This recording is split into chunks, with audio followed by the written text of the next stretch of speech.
Looks like we're live. All right, there we go. It's been a while since I've used these tools, and I had to do updates, and frankly, I needed an update.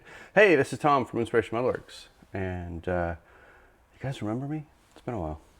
I realized it has been like 4 months since I've done a video, since I've done any content. I actually recorded a bunch of stuff. I recorded while I was down in Florida back in December. I have recorded some things here and there on different projects I'm working on, and it just doesn't get any further than that. And let's talk a little bit about what's going on. First things first, let's hope that all of you are doing well. I believe it or not, even though to some of you I might look old, but for most of you, I'm probably in the same age group. I'm actually really high risk on this whole COVID thing. I came back from Florida with pneumonia back in the beginning of the year, and it's almost the end of March, and I'm still fighting side effects from that. So pneumonia, bronchitis, multiple rounds of antibiotics and all kinds of medicine, and then we went right into pollen season. And down here in the southeast, when we hit springtime and the weather gets like this, the pollen just comes out, and I tell you, it hit hard this year, and it's hit early. So I went right from being sick for other things to dealing with allergies. So you'll still hear me coughing from time to time, but I'm alive. I'm doing okay. I'm just isolating, right? So let's talk a little bit. Nothing like some hot coffee. Yeah, so what's been going on? With all of that, I still have the day job. I'm still trying to ramp up work here in the shop. The shop work that I have had has kept me really, really busy, to the point where the turnaround times are pretty tight. So I haven't had a lot of opportunity to record the things that I've done. I have been posting on Instagram, so at least that it's kind of a one and done, real quick. Hey, here it is. This is what I'm working on. Editing video and publishing and things like that takes a lot more time, and it slows the whole process down. And frankly, I'm not good enough to do that yet. That's really what it boils down to. I can do it, but trying to set up cameras, trying to think through what I'm doing. I'm making some pretty complicated parts. It might not be for some of you guys, but like this guy. And huge shout out to Craig from MC Engineering for getting me going on these. How do you make parts like this, right? Where you've got these slots in here, right? So you've got the step downs and 632 tapped holes. You've got these cutouts that technically go all the way to this inside wall. I don't know if you can see that, right? So yeah, it's been interesting. So it's been doing parts like this are great. I love doing this, and I'm hoping that I'll get reorders on these parts, because now that I know how to do it, it's a whole lot easier, and maybe I can shoot some video. But we'll see how that goes. The other thing is I've been working more on prototypes for folks, and with prototypes I can't put that out there. At some point, the prototypes that I've been working on, I will absolutely start to show folks, because at least one of them is looking like it's headed to patent review here shortly, and we'll start making them generally available to folks. So once that happens, then we can go ahead and show what's going on. So we'll see about that. Oh, hey Dunk, how you doing? Duncan, how you been, man? I've been following your stuff too. It seems like it's life has gotten pretty quiet over there too. How's your build coming along? I'd love to And see, this is why you need to start doing some live streams. Let's see how your build on your trailer, or your, what do you call it? We would call it like a trailer, but it's got a caravan. That's it. How's your caravan coming along? I'd love to see how that's coming. But yeah, so yeah, I've been really busy, and then just trying to stay on top of things. Let's give you a slightly different view. Let's see. I'll walk over. I don't know how well this will work, but yeah. So still got stuff going on over here, but I've kind of set it up in cells now, where the brother's got its stuff, the lathe has its stuff, the 440 has its stuff. You're not gonna be able to see from that unless I don't have a way to like carry cameras around, but on the far side over here, I've got it set up to where we've got the tooling station. So I've got my setup areas for different tooling that I put together, things like that. So it's got my vices and stuff over there, all the collets and junk like that. Yeah, so that's been getting there. And then can you see it in the, yeah, you can just barely see the blue tubing. So we started, yeah, and actually up at the top you can kind of see it. So we started running the rapid air lines as well. And so that part it's going okay. Not done yet. Let me see if I can get you a different angle here. This is kind of tough to do. The rapid air, yeah, you can see it you can see it hanging down. It's not fully mounted yet. As you can see from the chip bins, I've been doing a lot of work there. So a lot going on. Still working on airlines. I got stuff on the plasma table today. It's some sort of brackets for a Mack truck. Don't really know. I've kind of shifted a little bit on the plasma. When I first started doing this stuff, I was making more signs and things. Yeah, you can even see in the background there, I've got some signs hanging up. I haven't been doing the signs as much lately. I've been really doing more on a business to business thing, where most of the plasma cutting I do is for other fabricators. I found that the sweet spot for me was to offer my services to other folks who do fabrication, rather than trying to do everything myself. And so I've partnered with some local businesses, and they send over designs. Sometimes it's stuff I can just import directly in. Sometimes I have to redraw it. Sometimes it's on a napkin. But yeah, I mean, I've been having a lot of fun with that. So it's working out well. Again, though, it's the turnaround times. What makes me competitive compared to other businesses is my turnaround times. I can typically get things in and out much faster than a lot of the other companies around here that do this sort of thing. Because most of them are really big, and they've got lots of standing orders and other things that are going on, and so yeah, it's easier for me to do that fast turnaround on these jobs. But that also means that I don't have time to set up cameras and do things like I used to do. When I was doing everything for myself, it's my schedule. I did it when I wanted. So yeah, that's just kind of how I did it. Yeah, it's been going okay.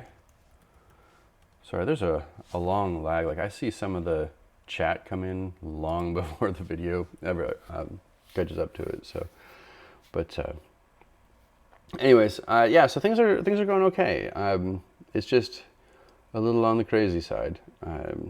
Trying to figure out that balance. Trying to figure out, like, I kind of wondered if I would even keep the YouTube channel going or not. And I realized I actually enjoy doing YouTube. I enjoyed making content for YouTube.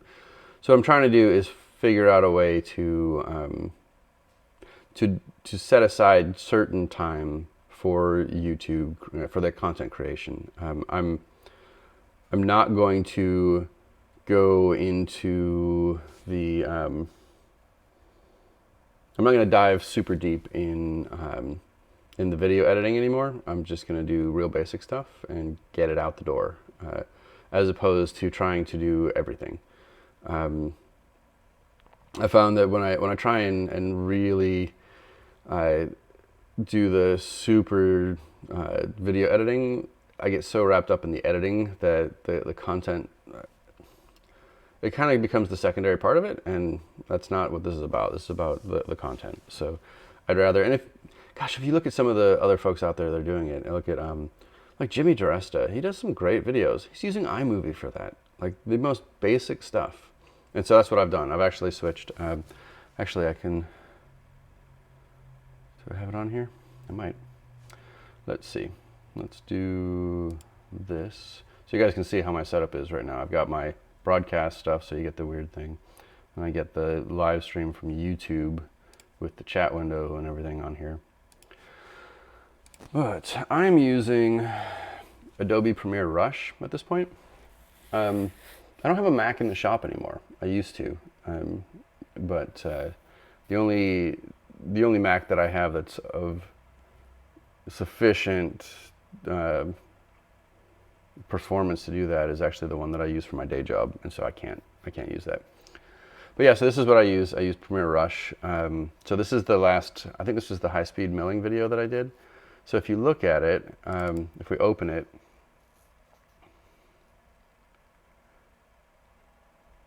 yeah, I think I've deleted all the source now, so it's not even, it doesn't know where anything is. But it's just real basic stuff.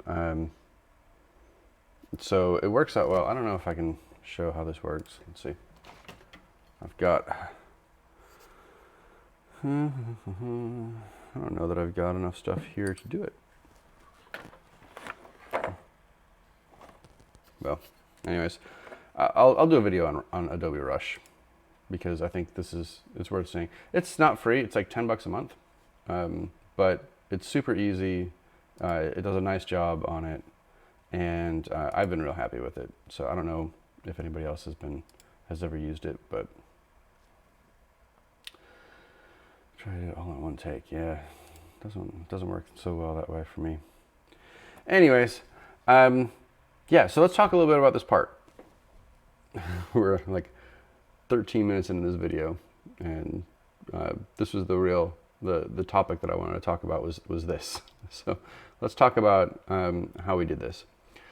This part is rather interesting to do, and really, if you've been following guys like Tom Lipton, or if you're on the CNC side of things, if you're following John Saunders, they did something called the toothpick challenge recently, and it uses much the same approach for this. So actually, let me grab something since it's right here. Okay, we are starting with a piece of stock, right? So this comes out of this, right? So what do? Well, we start with it in the mill this way, right? And we've got this big section of material that we need to take out, but we also need to keep our rigidity here so that when we come in and make this cut, it's not flexing all over the place. So what we do, and thank you, Craig, for cluing me in on this one, is these slots are just made with a regular key cutter, right? So nothing fancy there, but you basically rough down to just below that first slot so that there's clearance, right? So you've still got all this material in here. It's held basically right here now. And then you come in and you do that side cut. And then you repeat the process for each level that you're going down. One thing that I hadn't thought about, which was kind of interesting, is you then use that Woodruff cutter, because this bottom slot here is at the level of the floor here. Just come in, you cut that slot, and then just step over and finish off the floor. It's going to be the same height, right? It's going to be, because it's the same tool. So yeah, it's a nice way of doing that.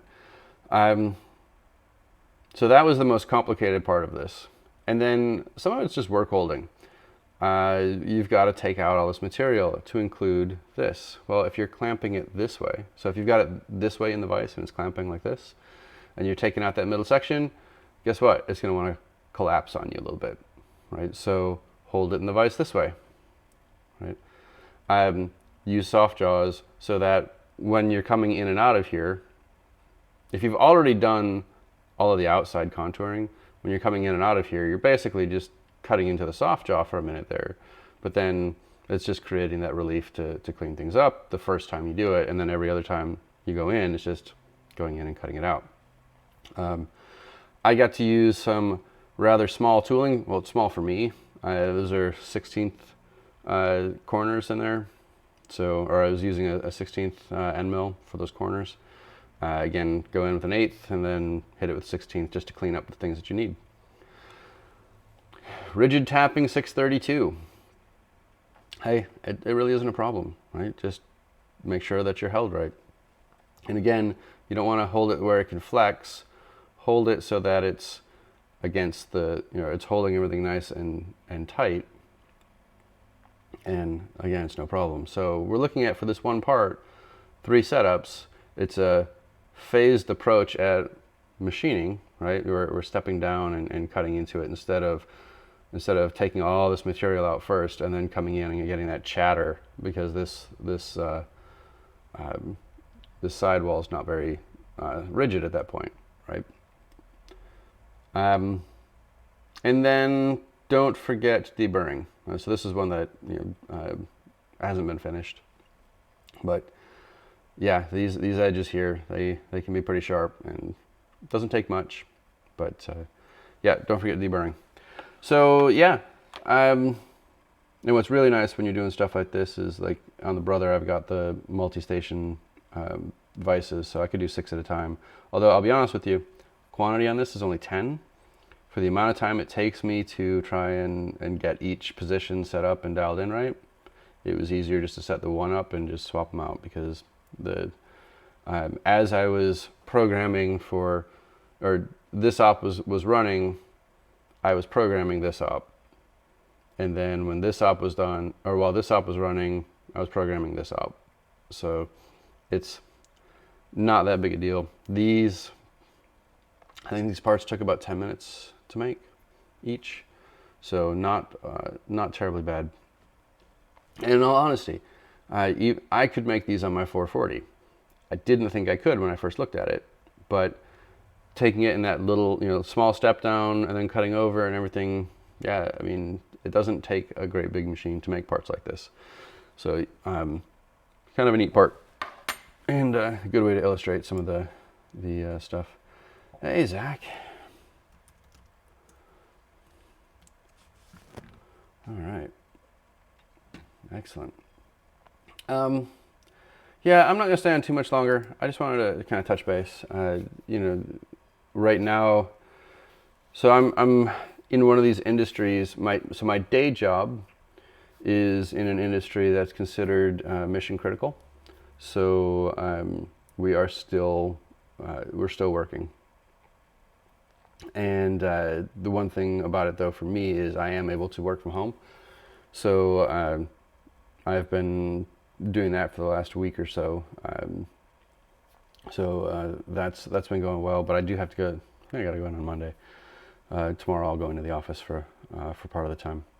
But then the kind of stuff that I make here often gets used in medical things. So yeah, I'm staying busy right now. If you haven't seen it, there is a, let's open this up and switch. Is it Open Air? Project Open Air? Yeah, there it is. Okay, if you haven't seen it, check out Project Open Air, right? If you look at the About, what are they doing? Well, they're trying to help out. So if you have capability to help out and do some of these things, please do, right? It's just email them. They will email you back, and I think they got inundated, because I know the first couple of days they just everybody joining. Another thing that I did, let me see here. What is that one called? So I've been, and actually, I was expecting something from her last night. Danielle, I don't know if you guys know who this is, Danielle Boyer, but she has a project out there called Every Kid Gets a Robot, and she could use some help. I think some of her, I think she needs help printing. So if you are interested in printing off, here we go, STEAM Connection Network. I couldn't remember. If you are interested in helping out and printing some of the parts, reach out to Danielle. I'm gonna actually, so these wheels, I'm gonna start printing wheels. Yeah, I got a 3D printer. Why not? But yeah, steamconnection.org, and she does all